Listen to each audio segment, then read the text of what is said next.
Hello. Hello. Welcome to Brand Rewind Live. Thanks for being here. We so appreciate you. I'm Denise Kegler, MTK Brand Management, coming to you from a chilly Boston, Massachusetts. I can up that because I'm Barika Bell. I am with B3 Media Solutions, and I'm coming to you from a balmy 84 degrees in Los Angeles, California. So very jealous. Hello, everyone. I'm Patia Abdul Razak with the Stylista Group, and I'm coming to you from a chilly New York City. Well, like the popular demand, I'm in the T dot. This is Zoe Mitchell of Sharp Processes, and I'm in Toronto, Ontario, Canada. Burr. So we are all here and thankful that you are here as well. So on this, and I want to make sure I get this right, I want you to be happy day. I want you to be happy day. I Yes, like that. I I like that. I like that too. It just makes you feel all warm and fuzzy inside. So hopefully we all did something to make somebody happy today. So let's go ahead and hit the rewind button and learn from the brands, either personal brand or business brand that both hit and missed the mark. So kicking us off with our first segment, brands on the hot seat, is Patia. Patia, what you got? Yes, a not so great story here. So last week in New York City, we had the head of the psychiatry department at Columbia University. This gentleman, his name is Jeffrey Lieberman. He reshared an image of Sudanese model. Her name is Nakeem Gatwick on Twitter with the caption. Hopefully you guys can see it. Whether a work of art or freak of nature, she's a beautiful sight to behold. Of course, Twitter went crazy for this, right? He was initially suspended and then eventually fired. He then later wrote an apology first to his colleagues and then to the Black community, and followed it by an apology to all women. I think this is definitely a teachable moment here, and it illustrates why we should all think before we tweet. I'm going to assume that this gentleman didn't really mean any harm. He was clearly trying to give a compliment, but he should have thought about what he said before he actually wrote it. Right. And so, unfortunately, the first time most of us are hearing about him, I'm sure he's done amazing things in his past, but unfortunately, the first time we're hearing about him, he has done something not so smart. So, Barika, what do you think of this situation? Patia, I think we've all said and done things that, was in the moment. Right. And unfortunately, and we live in a day and an age where people capture that. And if it's on social or you say things on television, like it can easily be turned into a thing. So I think that the biggest takeaway from that is you have to think before you speak. That is that is a key thing, especially if you're in a public position and a public figure like that. Absolutely. Think before you speak.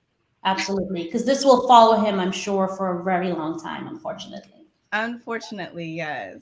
Okay, so Barika, what do you have? So, ladies, I know that we don't really get into the political spirit, but honestly, I think that we would be remiss if we didn't take a moment to actually address kind of like what we're seeing. So many of the well-known brands and the actions and behaviors that they are taking in response to the very public issue that's going on in Ukraine. So many brands and Americans in this aspect. Morning Consult actually did a study with 2,200 Americans to understand how they feel about supporting brands that are taking action against Russia because of the invasion of Ukraine. And so you see here on the right, so many brands have actually come out and stepped out and shown, either pulling out of Russia, either pulling out their employees that work there, just because they are in support of the Ukrainian people and making sure that they don't take a silent partnership in what's happening. And honestly, I love the fact that they're doing that. But beyond that, on the hot seat are the brands that are taking a performative allyship with this and actually just posting and doing things that have no real meaning. And if you aren't familiar with performative allyship, it really is about sharing knowledge about inequity in others, but they're not using their privilege and resources to make a real change. And so we've seen a number of brands fall to this, like, when George Floyd and Black Lives Matter and so many different things happened last year, there were so many brands that fell prey to that. So some key takeaways that I really found with this is just making sure to be a good ally. Listen to the conversation, understand what's happening, go in detail and understand that. Research. If there are resources before hitting a button and posting about, hey, I support this, know your research, know what's happening, know what's going on. And lastly, don't feel obligated to post about it on social. If you're going to do something as a brand, you can just do it. I'm sure the news will cover it, but you don't always have to post about it. And unfortunately, we had an incident where Kylie Jenner posted, her marketing directly after posting about, helping Ukraine. So if you are out there, I'd love to know your thoughts. Put your thoughts, your questions in the chat. We would love to, your comments. We would love to hear from you. And we'll bring this up back at the end of the show just to talk about it, because I definitely think it's worth having a conversation. So before we go on, I want to kick it over to Denise. What you got? It's first of all, yes, what a great topic, and we invite the folks who are here to go ahead and post in the chat your thoughts about that. We want to hear from you if you have questions about it, and also just anything we talk about during the show. Please do go ahead and post in the chat. I want to give a shout out to a few folks who have joined us. So hey Joe, hey Dora, hey Cheryl, hey Tammy from look. Patia, look who's here. I know. Gosh, far away, Tammy. Yes. Come on now. Anyway, so thank you guys for being here. Again, please post your comments, your questions, comments about anything we're talking about, questions about anything we're talking about. So my brand in the hot seat. Now, I'm assuming you guys have heard about this. I'm gonna put my glasses on. I want to make sure I don't miss anything. But it's John Dempsey. John Dempsey. He is the Estee Lauder Executive Vice President, who found himself in the hot seat this week when he posted on his personal Instagram page what was deemed to be a racial slur. As a result, at first he was suspended, and then Estee Lauder fired him. Now, what was fascinating about, there was a whole lot fascinating about this. So again, John Dempsey, he was the EVP of Estee Lauder, which encompasses a bunch of brands underneath the parent company. He did issue an apology. I want to just read the first part of his apology. So again, we're talking about brands on the hot seat, and it actually goes back to one of the earlier segment or the earlier story. But he said on Instagram, his apology: "I am terribly sorry and deeply ashamed that I hurt so many people when I made that horrible mistake of carelessly reposting a racist meme without reading it beforehand." Right? Same thing that we've been talking about, the importance of reading. Yes. Anything, any kind of comment. If you're going to repost something, make sure that you read it first, because guess what? That, whether it's something positive or negative blowback, it's going to blow back on you. Yeah. It's going to blow, and that's exactly what happened. I mean, his world blew up. And what's unfortunate about this is his apology it seems to be heartfelt. I don't know this. I don't know John Dempsey at all. But in reading his apology, it seems heartfelt. And what is unfortunate is that he is responsible for several Black women to be bought into this world as collaborators or spokespeople, including Rihanna and Mary J. Blige. Wow. So yeah, it's another example, right? Another example of a brand blowing up because they did something without thinking about it first, or certainly without reading it. So curious, interested to know what you guys think. Please post it in the chat, and we'll address it at the end of the show. But yeah, definitely a hot story this week. Hot story this week. Zoe, what you got? Yeah, for me, I just have to say there's something about intent versus impact, but Right. it's all about your brand. Yeah, Especially as leaders, we have to be cautious of what our brand is. We are leading teams, we are role models for the company and for ourselves in that position. So, absolutely. my story this week is a little different. Um, I'm going to ask that you just watch this video clip to give you a little bit of background. And pressed a charge of aggressive criminal prosecution. Oh, Lord. The assault marks the latest in a staggering year of airline passenger disruptions and violence. Nearly 5,000 incidents reported. So that's a little snippet of what my topic is.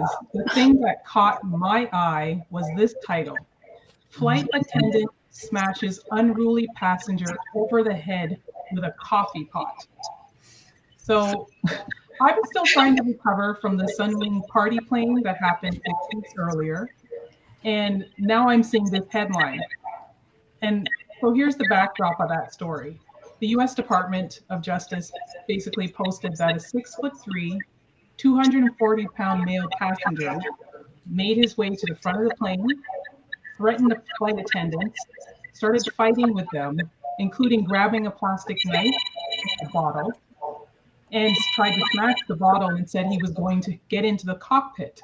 And instead of going to the cockpit, he detoured and went to the emergency exit and began pulling on the emergency exit bars. And that's when all the other passengers jumped in to try and save what was about to happen. And the thing for me is, my brain went, is that American Airlines again? What's going on with American Airlines? Right? Because here's the thing, 4 months earlier, Right. a flight was diverted from New York to Jersey, and a passenger tried to punch an agent, which you saw in that video clip. He was taped to his chair, duct tape to his chair. Wow. By the crew and by the passengers. 3 months ago, another passenger in a business flight punched a flight attendant in her head twice because she accidentally knocked him and apologized. So my feeling is, this is the third time. Right. So I have two rewind moments on this one.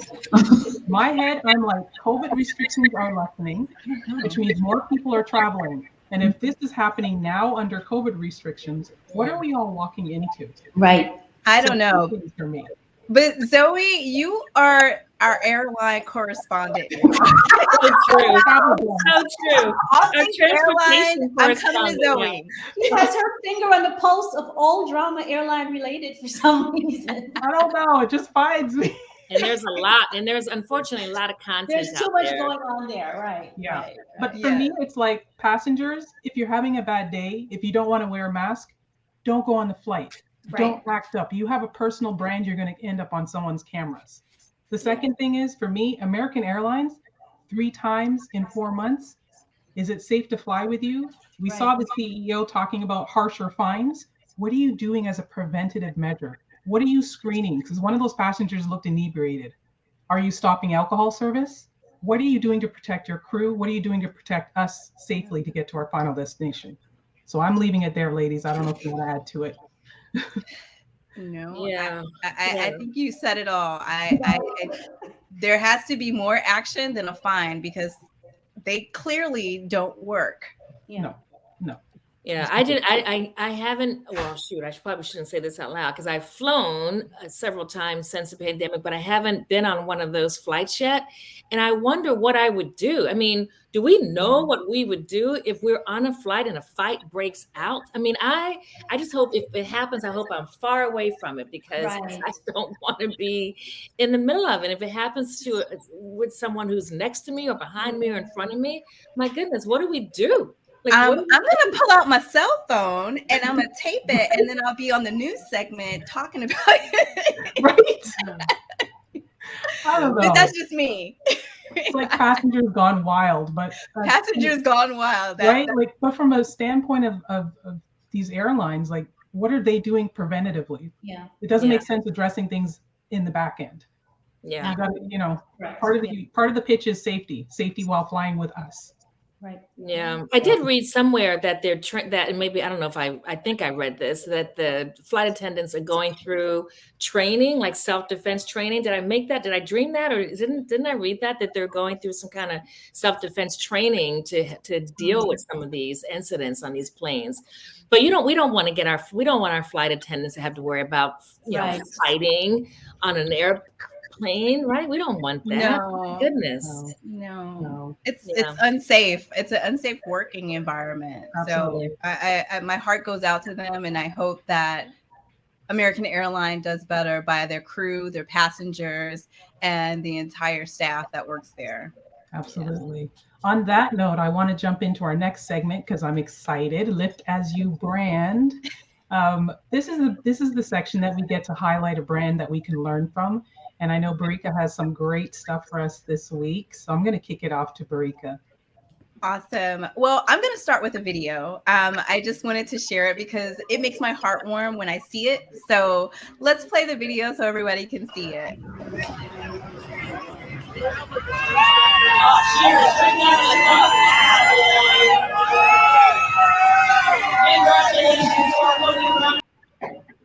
So this was a video that was pulled from Daytona race, which Robert Wickens. Now, if you're not familiar with racing, ladies, I love racing. So if you're not familiar with him, he actually is had a very heartbreaking accident as a racer. But Hyundai, as well as Brian Herta Racing, actually did a race this past one. They brought him back. They retrofitted the car that he's driving so that he was able to drive. And so I think that this does so much for the brand in the fact that not one but two of the top podium finishes at Daytona came from a disabled person and a woman. That's just literally amazing. And I think it just goes to show how wonderful it is when a brand actually shows diversity and representation in action. It's not something that, a lot of people talk about, a lot of brands talk about, oh, we're doing this and we're doing that. But to see how they had gone and retrofitted a car and then having a woman in the top spot, it's not something that is seen very often, and been able to showcase what they're doing to showcase representation. And I wanted to share this post because you guys know I do social listening and I love getting into the comments, getting into weeds. And this person says, I know this is likely just to get seen by a social media person, but thank you, VHA, for bringing Taylor, Robin, and Michael to the track. I'm a disabled woman who has loved racing almost my whole life. Representation really matters. And you've just made little girls, disabled kids, and disabled people so incredibly proud. They can see themselves as drivers or engineers or whatever they want. I don't think I've ever been so proud or excited than I was seeing the 33 and 54, those are the race cars, spending so much time in 1 and 2 and knowing that people like me were involved in making that happen. Thank you to everyone that was involved in your program who makes this possible. Your drivers are showing the world what disabled people and women can do. Wow. That was like the most wonderful comment that I think, a brand can get around representation. When people can see themselves and your drivers can see themselves as anything, whatever they want to be. It warmed my heart. I don't know about you ladies. How do you feel? Yeah, I think same. it's fantastic. Definitely. Representation 100% matters. Yeah. Right. Yeah. So I just had to share that because I want to see more of that. I want to see more brands like showcasing their representation and putting it front and center, because it's a great way that, we as a society can see what it is that we can be and the things that we can do. Wow. Wow. Thank you. No problem. Thank you for bringing that, Barika. Just here to bring a little joy. It's funny. I love it. It takes us back. It takes us back to our day. What's our day today? The recognition day today, which is Happy. I want you to be happy day. Right. Yes. Right. So hopefully that made somebody happy. Definitely made me happy for sure. Now I want to bring a little drama, ladies. Our third segment, rips from the headlines. Uh-oh, we got the sound effects. We got the I sound know. I effects. got That was sound effects, so you cool. guys. I got sound effects. Woo, look at you. Look at us. Bring the old-fashioned sound effects. So today we're going to discuss stories, positive and negative, that were literally ripped from the headlines of the latest news. So I'm going to pass it over to Denise, who's going to kick off the segment. I am so excited to kick off this segment. Talk about a feel-good story. That would be courtesy of Ketanji Brown Jackson. Now, I'm not going to pretend I know whether it's Ketanji or Ketanji. I don't know. I actually have not heard her say her name, and I've heard it's pronounced differently on the different newscasts. So I'm going to call her Miss Brown Jackson, so I don't mess it up. But talk about feel good. So if unless you're under a rock, then you would have heard that Miss Brown Jackson was nominated by President Biden as the first Black woman nominee to the U.S. Supreme Court to replace Justice Stephen Breyer, someone under whom she clerked years ago. Love the story, and regardless of what your politics are, you can't help but love this story, especially when you think about what she stands for. Not only is she the first Black woman to be nominated, and if confirmed, will be, of course, the first Black woman to sit on the Supreme Court, but when you think about what her background is, I mean, she was born in Washington, D.C. I'm a D.C. girl, although I wasn't born there. I was raised there, so yay.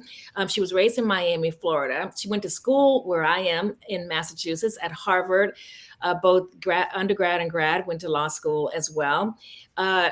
So I'm going to end with these three things. When we think about someone's brand, who inspires, and although, yes, ripped from the headlines for sure, this is an inspirational brand, someone we can learn from. And there are three key areas that I think stand out when you think about someone who is inspiring an entire generation of not just girls, but women our age. She's an inspiration, right? I mean, she continues and will continue to inspire us. But there are three things that stand out, three bullets I want to highlight that make me just lean into her. One, hard work. I mean, it just shows you hard work will pave the way and hopefully help you achieve your dreams. The second thing that I think she stands for, family values. When you hear her talk, she talks about the strength of her family and how her family has meant so much to us, her parents and her family now, her husband and her I think she has a daughter. And then education. I mean, you can't go wrong with education. And she talks about that a lot. So, yes, so my rip from the headlines is the U.S. Supreme Court nominee, Miss Ketanji Brown Jackson. Yay. Yes. That's my Zoe. chatter. Yes. So mine, Who do you have? What do you have? I have a little juicy one, and I say juicy for the name Juicy Patty's Juicy. So mine is local Toronto, ripped from the headlines. So Patty Shop is what I'm talking about. Randy's Patty Shop. I'm doing this. It was a staple in the Little Jamaica here in Toronto for 43 years. They've cited COVID and several other reasons why they've decided to close their doors. But once they posted it on IG, they immediately got thousands of people responding. And one in particular, AKA Mr. Drake, responded by saying, he'll buy it right now. The following day, the Patty Shop actually influenced so many people that a local personality by the name of Shem created a song. So he wrote the song and then he recorded the song and put out the song about his experiences and childhood memories of this Randy's Patty Shop. So talk about great branding. And my fingers are crossed that Drake can revive this beloved Patty Shop by using his brand to support another brand. So that's it. That would be amazing. That would be awesome. Yeah. No, that is a wonderful story. Love that story. Love Drake. Yes. Barika, I'm asking for yours. Okay, so I know that we've all been in the longest group chat ever with a Mr. Kanye West. Well, guess what? We're not getting off that ride anytime soon. I was going to talk about him getting off of social, but he dropped another bombshell today where he buried Pete Davidson, Kim Kardashian's current boyfriend, in a music video. Now, we've talked about think before you post. Pretty much that was the through line for today's show. But Right. Kanye West, there's so many different headlines that we've been subjected to over the last 2 weeks, thanks to Mr. Yee or West, or I don't know what his name is. But now it's actually hurting his divorce and custody of the children, because they're taking those headlines and those posts and sharing that in divorce court. So if we can glean anything from this situation, it's this. Always, always, always think before you post. Ask yourself 3 questions. Will this harm me in any way? Right. Will this harm another person in any way? And do I want my children to see what I've written? Very And if the answer to any of those 3 questions is yes, you might not want to hit the send button before you do it. Right. Hello. No, exactly. So I'm going to kick this over to Patia. Let me know what you Yes, think. yes. And I have, thankfully, another feel-good story. Ripped from my headlines would be the return of Madam CJ's Walker's hair care products 100+ years later Wow. to the nearest beauty store in your, maybe not in your neighborhood yet. They're definitely available at Walmart, I believe. And this is an effort of her great granddaughter. Talk about family legacy. This is such a moment of pride, I think, right? For women of color, and for the United States. Because this incredible woman that came from pretty much nothing, she was orphaned at 7, she got married at 14. If you guys watch her life story on Netflix, you know that she had a really hard life. Yet she didn't let that stop her. She became the first ever self-made female millionaire in the entire country, despite everything that she went through. And it's so heartwarming because the lifespan of a small business, a solopreneur business, is about what, 2 years? Yeah. And 100+ years later, right, her legacy lives on. The products are back. And one of the things that I really hope is that the future generations, so maybe 100 years from now, will be her great granddaughter, that they continue to keep her legacy alive. She has been such an inspiration to women of color especially. And I just was like, oh my goodness, I can't imagine 100 years later anybody talking about me. But the fact that it is happening, right, is just Yeah. really a great story that I wanted to end this segment with today. So it's Women's History Month. Yes. And ladies, let's do it. Let's do it. Yes.